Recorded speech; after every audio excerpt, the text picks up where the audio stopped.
I don't know అంటే ఏందిరా? తెలియదు మమ్మీ. ఐ డోంట్ నో అంటే తెలియదు మా.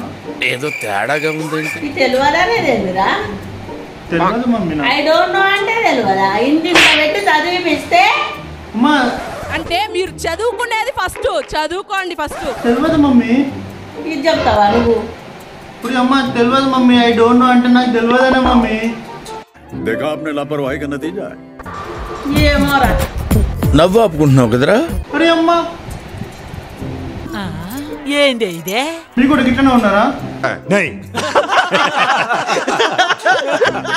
ఐ డోంట్ నో అంటే ఇంకేం ఆన్సర్ చెప్పాలి? మరి మీరేం చెప్తారు చెప్పు. ఐ డోంట్ నో అంటే ಚಿನ್ನು ನನ್ನ ಮರತೇನ ಹೇಳ ಕೇಳ ನಿನ್ನ ಚಿಂತ್ಯಾಗ ತಿಂದಿಲ್ಲ ಕೂಳ ನಿಮ್ಮಪ್ಪ